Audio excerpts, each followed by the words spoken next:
અને હવે જોઈશું સમાચાર વિસ્તારથી। રાજ્યના મુખ્યમંત્રી ભૂપેન્દ્ર પટેલ વડોદરાની મુલાકાતે આવ્યા હતા। એરપોર્ટથી કાર્યક્રમ સ્થળ સુધી જતા તેમણે સ્વચ્છતા સારી હોવાનું અનુભવ્યું હતું અને શહેરીજનોના વખાણ કર્યા હતા। દિવાળી પહેલા જ્યારે મુખ્યમંત્રી વડોદરાની મુલાકાતે આવ્યા હતા ત્યારે તેમણે સ્વચ્છતા અંગે ટકોર કરી હતી, જે બાદ તેઓ વખાણ કરતા નજરે પડ્યા હતા। આમ 30 નવેમ્બરના રોજ વડોદરામાં મુખ્યમંત્રી ભૂપેન્દ્ર પટેલના હસ્તે 617 કરોડ રૂપિયાના વિકાસ કાર્યોનું લોકાર્પણ અને ખાતમુહૂર્ત કરવામાં આવ્યું હતું। 30 નવેમ્બર વડોદરામાં મુખ્યમંત્રી ભૂપેન્દ્રભાઈ પટેલના હસ્તે રૂપિયા 617 કરોડના વિકાસ કાર્યોનું લોકાર્પણ અને ખાતમુહૂર્ત કરવામાં આવ્યું છે, જે બાદ તેમણે વડોદરાવાસીઓને સંબોધન કર્યું હતું। ઉલ્લેખનીય છે કે દિવાળી પહેલા મુખ્યમંત્રી વડોદરાની મુલાકાતે હતા, ત્યારે તેમણે શહેરમાં સ્વચ્છતાને લઈને ટકોર કરી હતી અને સ્વચ્છતા યોગ્ય જાળવવાની ના હોવાનું પોતાની રમૂજી શૈલીમાં કહ્યું હતું, પરંતુ તેઓ વડોદરાની સ્વચ્છતા જોઈને ખુશ હોય તેમ લાગી રહ્યું છે અને તે અંગે તેમણે વખાણ પણ કર્યા છે। મુખ્યમંત્રી ભૂપેન્દ્ર પટેલે વિકાસ કાર્યોના લોકાર્પણ ખાતમુહૂર્ત પ્રસંગે નાગરિકોને સંબોધતા કહ્યું કે એક સારી વાત એરપોર્ટથી અહીંયા આવતા સુધીમાં થઈ છે કે શહેર હવે સ્વચ્છતા માટે તેનો સ્વભાવ બનાવી લીધો છે। સંસ્કાર તો હતા જ, પણ ક્યાંક એકબીજાને યાદ કરાવવું પડે, યાદ કરાવ્યા પછી તેને વળગીને આગળ વધવું। વડોદરા શહેર ચોખ્ખું લાગ્યું। પહેલા જોવા આવ્યા ત્યારે શહેર ચોખ્ખું હતું, આગળ પણ આવું રહે તેના માટે આપણે બધાએ સાથે રહીને પ્રયત્ન કરવાનો છે। અહીંયા બેઠેલા તમામે સહયોગ આપવાનો છે, તો જ આવું ને આવું રહે। ભૂખ હોય અને ખાઈએ તેની મજા જુદી છે। વડોદરાને આ પટ્ટામાં ટોપ પર આવવાની ભૂખ લાગી હોય તેમ લાગે છે। સામાન્ય રીતે લાંચ રૂશ્વતના ગુનાઓમાં એવું થતું હોય છે કે કોઈ કામ કઢાવવા માટે સરકારી બાબુઓને લાંચ આપવી પડતી હોય છે। એ બાબુઓ કોઈના થકી અથવા જાતે લાંચ સ્વીકારતા હોય છે। આવા કેસમાં એસીબી છટકું ગોઠવીને તેમની સામે કાર્યવાહી કરતી હોય છે, પણ ગોધરામાં કંઈક અલગ જ ઘટના બની છે, જેમાં લેબર કોર્ટના જજને લાંચની ઓફર કરવાનો પ્રયાસ કરવામાં આવ્યો હતો। જોકે જજે આ મામલે ગોધરા એસીબી પોલીસ મથકમાં ફરિયાદ નોંધાવતા લાંચ આપનારની ધરપકડ કરી કાયદેસરની કાર્યવાહી હાથ ધરી છે। ગુજરાતના ઇતિહાસમાં પ્રથમવાર ચાલુ કોર્ટમાં સીધા ન્યાયાધીશને લાંચ આપવાના પ્રયાસની સનસની ઘટના સામે આવી છે। ગોધરાના કલેક્ટર કચેરી કમ્પાઉન્ડના સેવા સદન 2 ખાતે આવેલા મજૂર અદાલતમાં વિચિત્ર કિસ્સો સામે આવ્યો અને ચાલુ કોર્ટમાં ન્યાયાધીશને બંધ કવરમાં અરજદાર દ્વારા લાંચ આપવાનો પ્રયાસ કરાયો હતો। અરજદાર બાપુભાઈ ધીરાભાઈ સોલંકી નામના વ્યક્તિ કેસ નંબર વિગત સાથે બંધ કવરમાં રૂપિયા 35,000ની લાંચ રકમની સીધા ન્યાયાધીશને આપવાનો પ્રયાસ કર્યો હતો। અને આમ ગોધરા શહેરમાં કલેક્ટર કચેરી કમ્પાઉન્ડ ખાતે આવેલી બહુમાળી બિલ્ડિંગ 2માં લેબર કોર્ટ આવેલી છે, જેમાં મહીસાગર જિલ્લાના વીરપુર તાલુકાના સરાડિયા ગામના બાપુભાઈ ધીરાભાઈ સોલંકી પાનમ યોજનાના ભાદર નહેર વિતરણ પેટા વિભાગમાં જે તે વખતે નોકરી કરતા હતા અને કોઈક કારણોસર છૂટા કરવામાં આવ્યા હતા। તેઓના કેસની મુદતની આગામી તારીખ 12 ડિસેમ્બર 2024ના રોજ સુનાવણી હતી, જેથી તેઓના પક્ષે સુનાવણી થાય તે માટે આગોતરું આયોજનના ભાગરૂપે તેઓએ ગોધરાની લેબર કોર્ટમાં આવી ચાલુ બોર્ડે કોર્ટમાં જ લેબર અદાલતના જજને બંધ કવરમાં રૂપિયા 35,000ની લાંચ આપવાનો પ્રયાસ કર્યો હતો। જજ દ્વારા તે કવર નહીં સ્વીકારી કવરને કોર્ટમાં ચાલુ બોર્ડમાં જ ખોલવાનું કહેવામાં આવ્યું હતું, જે દરમિયાન બંધ કવરમાંથી રૂપિયા 35,000 નીકળ્યા હતા। મજૂર અદાલત ગોધરા ખાતે બાબુભાઈ ધીરાભાઈ સોલંકી નામના ઈસમ જેઓનો નામદાર મજૂર અદાલત સમક્ષ પુનઃસ્થાપિત થવાનો કેસ પડતર છે, તેમને આજરોજ ચાલુ કોર્ટમાં ન્યાયાધીશ શ્રીને બંધ કવરમાં પૈસા ભરી ને લાંચ આપવાનો પ્રયત્ન કરેલ છે, જે નામદાર અદાલતના ધ્યાને આવતા તાત્કાલિક પોલીસ બોલાવી અરજદારને પોલીસને સોંપવામાં આવે। આ કેસની વિગત એવી છે કે આ કામદાર રોજમદાર તરીકે ભાદર ડેમમાં નોકરી કરતા હતા, જેઓને છૂટા કરી દેવામાં આવેલ હતા, જેઓએ 2023માં નામદાર ગોધરા મજૂર અદાલત સમક્ષ પુનઃસ્થાપિત અંગેનો કેસ દાખલ કરેલ છે। ત્યારે કોર્ટ દ્વારા આ મામલે ગોધરા એસીબીને જાણ કરવામાં આવતા તેમ કહેતા લેબર કોર્ટે દ્વારા ગોધરા એસીબીને લેખિત ફરિયાદ કરી હતી। ગોધરા એસીબી કોર્ટે આરોપી બાપુભાઈ ધીરાભાઈ સોલંકી સામે બોર્ડ ઉપર પ્રિસાઇડિંગ ઓફિસર ન્યાયાધીશ મંજૂર અદાલત ગોધરાને લાંચ આપવાના પ્રયાસના ગુનામાં ભ્રષ્ટાચાર અધિનિયમની કલમ 8 મુજબ ગુનો નોંધી વધુ કાર્યવાહી હાથ ધરવામાં આવી હતી, જે બાદ ગોધરા એસીબી ટીમ પંચો સાથે રાખી મંજૂર અદાલત ખાતે પહોંચી હતી અને ન્યાયાધીશને કોર્ટમાં લાંચ આપવાનો પ્રયાસ કરનાર અરજદાર બાપુભાઈ સોલંકીની અટકાયત કરવામાં આવી હતી. આરોપીને કોર્ટમાં રજૂ કરી રિમાન્ડની માંગ કરવામાં આવશે. ગુજરાત એટીએસે ફરી એક વખત ભારતીય સુરક્ષા એજન્સીની જાસૂસી કરતા ભારતીય નાગરિકની ધરપકડ કરી છે. અગાઉ આ પ્રકારે હની ટ્રેપમાં ફસાઈને અનેક લોકો પાકિસ્તાનના એજન્ટોને આ પ્રકારની માહિતી આપતા હતા અને ઘણી વખત કેટલાક રૂપિયાની લાલચમાં પણ મહત્વની માહિતી ત્યાં પહોંચતી હતી. આ વખતે પકડાયેલો આરોપી ઓખા પાસે રહેતો હતો અને એક ખાનગી કંપનીમાં કામ કરતો હતો. આ સમગ્ર માહિતી એટીએસને મળી છે અને તેની ધરપકડ કરી કાયદેસરની કાર્યવાહી શરૂ કરી છે. ગુજરાત એટીએસના જણાવ્યા મુજબ છેલ્લા 3 વર્ષથી ઓખા જેટી પર કોસ્ટગાર્ડની બોટનું રિપેરિંગ કામ કરતા દિનેશનો આજથી 7 મહિના પહેલા ફેસબુક પર સાહિમા નામ ધરાવતી એક પ્રોફાઇલના સંપર્કમાં આવ્યો હતો. પોતે એક મહિલા હોવાનું અને પાકિસ્તાન નેવી માટે કામ કરતી હોવાનું જણાવી આ સાહિમા ફેસબુક પ્રોફાઇલ ધારકે દીપેશ ગોહિલ સાથે વોટ્સએપના માધ્યમથી પણ સંપર્ક કર્યો હતો.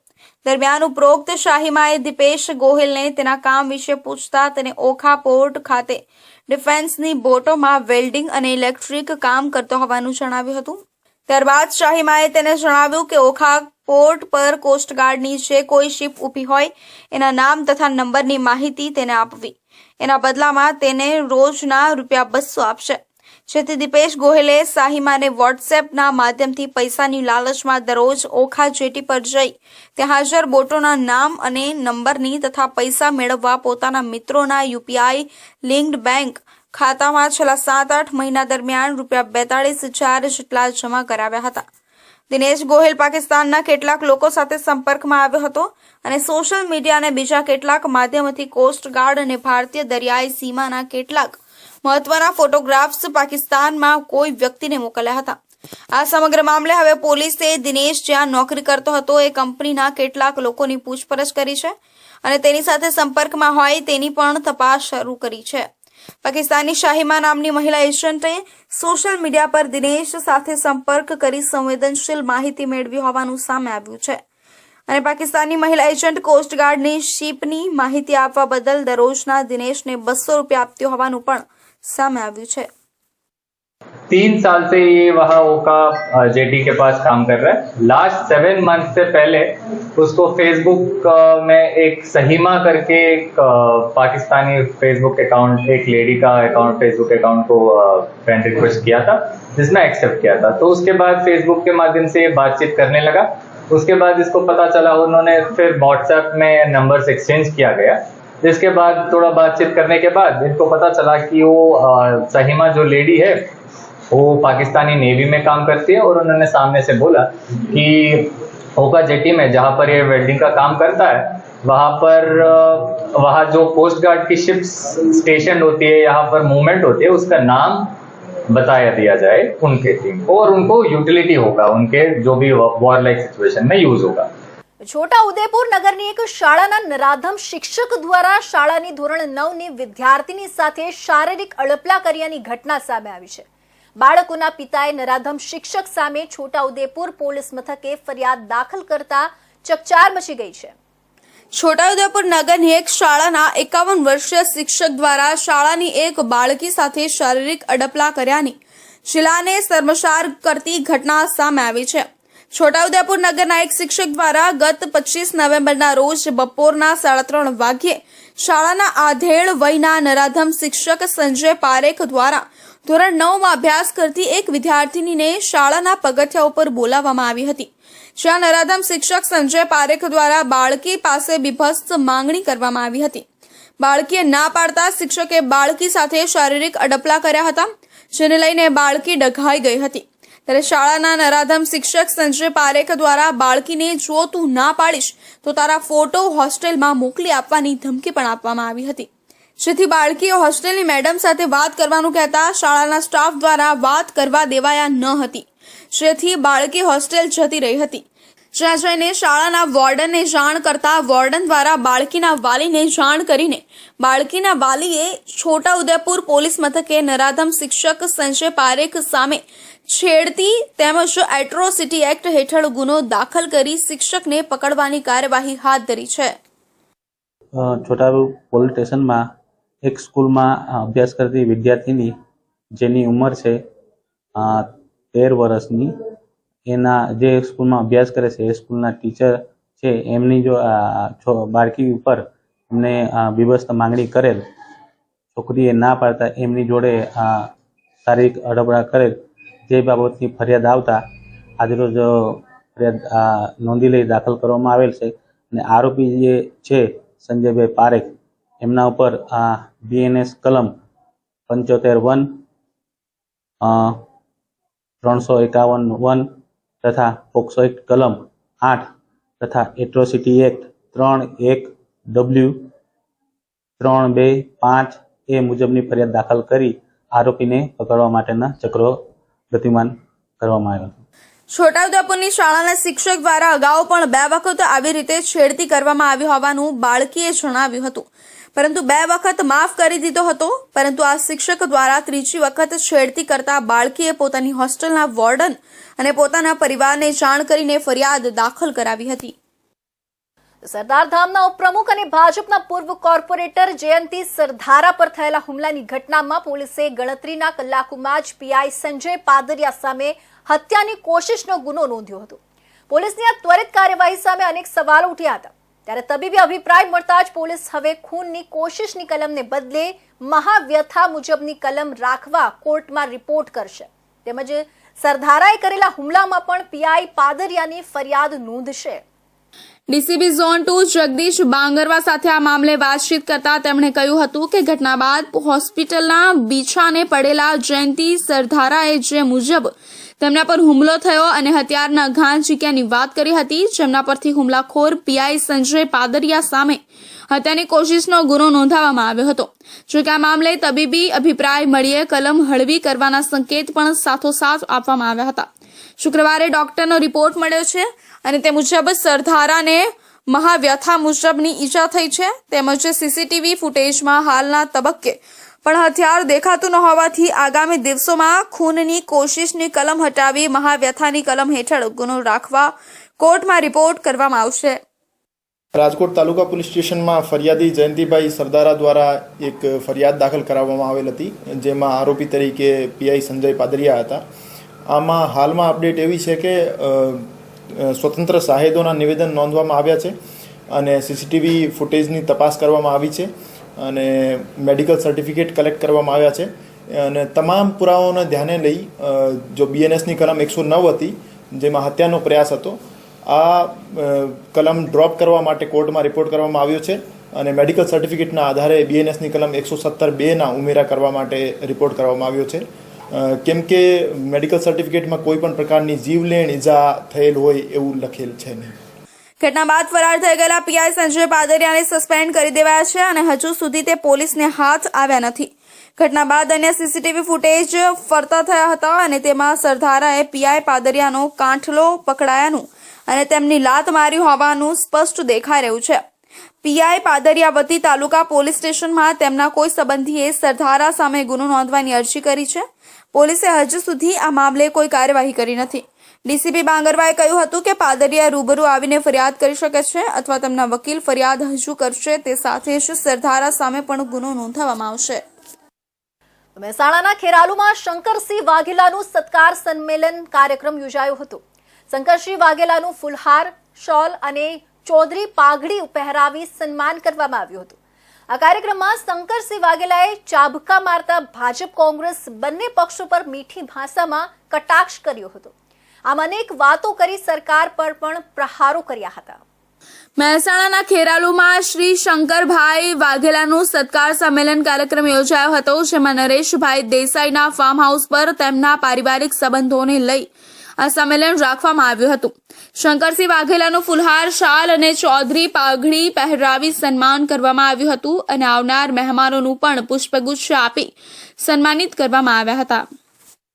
નવીન પક્ષ તો બહુ વખતથી બનેલો જ છે પણ જે મેં હમણાં ભાષણમાં કીધું કે છેલ્લા 1-2 વર્ષથી જ્યાં જઈએ ત્યાં બધાનો એક આગ્રહ દુરાગ્રહ કંઈક કરો મરી ગયા અમે, તેમ ખ્યાતિમાં બન્યું. ઘણા ટ્યુશન ક્લાસીસમાં આગ લાગેલી, સુરતમાં લાગેલી, રાજકોટમાં લાગી. આવા એટલા બધા પ્રસંગો કે કલ્પના ભારના. હમણાં તમે સાબરકાંઠામાં પોન્જી સ્કીમ જોઈ છે તો રોજ બધા, એટલે સ્વાભાવિક પ્રજા ત્રાસીને એવું કે બાપુ કંઈક કરો. તો કંઈક કરો એટલે બીજેપીના સામે તો કોંગ્રેસ પાસે બી એમની જે આશા અપેક્ષાઓ હોય એ પૂરી ન થઈ માટે થઈને કે તમે કંઈક કરો. અમને તમારી સરકારનો અનુભવ છે, તમારો અનુભવ છે, તમે કંઈક કરો તો સારું. આ કાર્યક્રમમાં શંકરસિંહ વાઘેલાએ ચાબખા મારતા જણાવ્યું કે ભાજપ કોંગ્રેસ બંને પક્ષો પર મીઠી ભાષામાં કટાક્ષ કરતા જણાવ્યું હતું કે છેલ્લા 10-15 વર્ષમાં મુખ્યમંત્રીને સીધું કોઈ મળ્યું છે ખરું, અને એમને હાલમાં જે ખોટું થઈ રહ્યું છે તે ક્યાંક ને ક્યાંક સરકારનો તો વાંક છે જ, પરંતુ જનતાને પણ જાગૃત થવાની જરૂર છે. જ્યારે આગામી દિવસોમાં ગાંધીનગર મીટિંગ યોજી નવા પક્ષની પણ જાહેરાત કરવાની વાત કહી હતી, અને એ પણ જનતા અને જાગૃત નાગરિકો કહી રહ્યા છે કે બાપુ હવે કંઈક કરો, હવે નથી રહેવાતું. આ સરકારના નિર્ણયોથી જ્યારે આ સરકારમાં ખ્યાતિ જેવા અનેક કાંડો થયા છે, પરંતુ મજાલ છે કે કોઈ તેમની સામે અવાજ ઉઠાવે, જેવી અનેક વાતો કરી સરકાર પર પ્રહારો કર્યા હતા. હાલના નેતા વિશે એક પ્રવક્તાએ શું કહ્યું? હાલમાં નેતામાં ના હોય વેતા, કરે રોજ ફજેતા, તોય થાય વિજેતા. પાટણમાં રહેતા એક દંપતીની સંતાન હોવાથી તેમને સાંતલપુરના કોરડા ગામે ડિગ્રી વગર ઘરમાં હોસ્પિટલ ખોલી પ્રેક્ટિસ કરતા એક ડોક્ટરે 1,20,000 રૂપિયામાં બાળક વેચાતું આપી છેતરપિંડી કરી હોવાની ફરિયાદ નોંધાતા પોલીસે તપાસ કરતા આ બાળક પાલનપુર તાલુકાના મોટા ગામે ત્યજી દેવાયેલા અને અત્યારે પાલનપુરના શિશુગૃહમાં આશ્રય લઈ રહ્યું હોવાનું તપાસમાં સામે આવ્યું છે, જેથી પોલીસે આ દિશામાં વધુ તપાસ હાથ ધરી છે. પાટણમાં રહેતા અને મેડિકલમાં નોકરી કરતા નીરવ કુમાર સુનિલ મોદીની સંતાન હોય અને એક દિવસ પાટણની નિષ્કો હોસ્પિટલમાં મેડિકલ ચલાવતા વ્યક્તિનો સંપર્ક કરી કોરડાના નકલી ડોક્ટર સુરેશ પાંચાજી ઠાકોર પાસે 1.20 લાખમાં બાળક વેચાતું લીધું હતું. ત્યારબાદ બાળકના માથામાં પાણી ભરાતા દંપતીએ બાળકને પાછું આપતા નકલી ડોક્ટરે આ બાળક હવે કોઈ ન લઈ જાય તેવું જણાવી થરાદ બાજુ અનાથ આશ્રમમાં મૂકવા જવું પડશે, ત્યાં રૂપિયા આપવા પડશે તેમ કહી નકલી ડોક્ટર સુરેશ ઠાકોર બાળકને લઈ જતા રહ્યા હતા. બાદમાં દંપતીએ આ બાળકના આપેલા પૈસાની ઉઘરાણી કરતા રૂપિયા 30,000 આપ્યા હતા.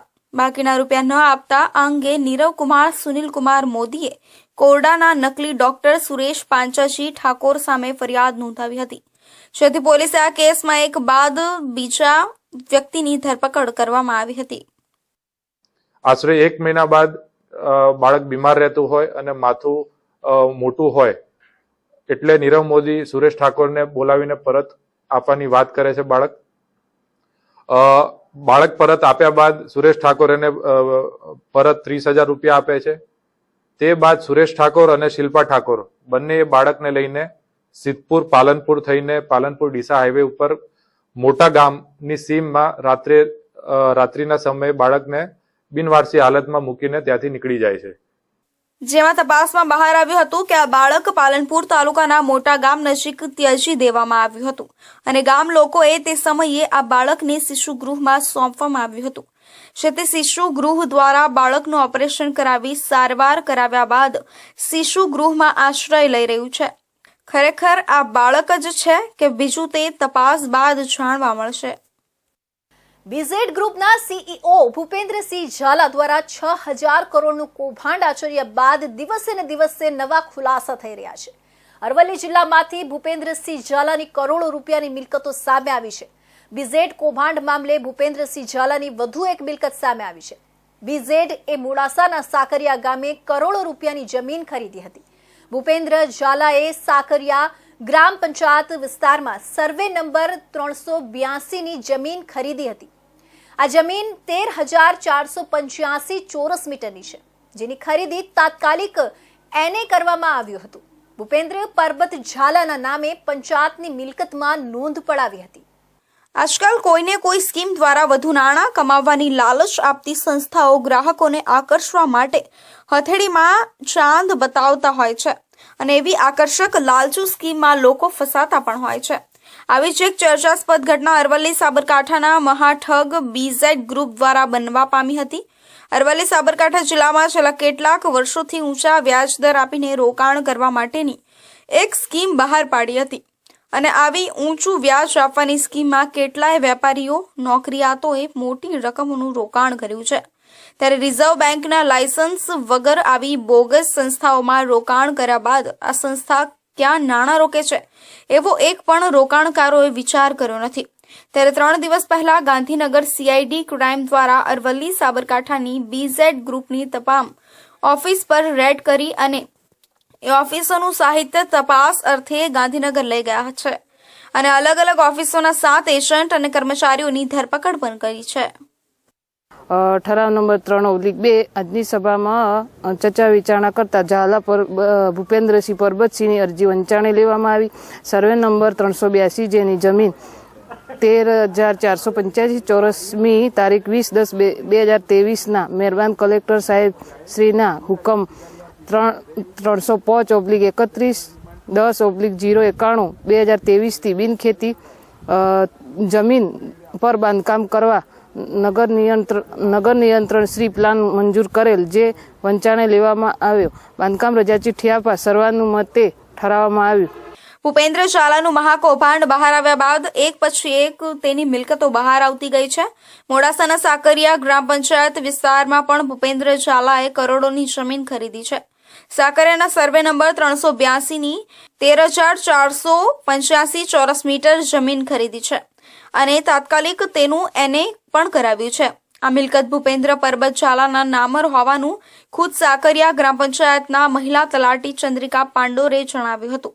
ત્યારે જેમ જેમ દિવસો વીતે છે એમ ભૂપેન્દ્ર ઝાલાની મિલકતો બહાર આવતી જાય છે.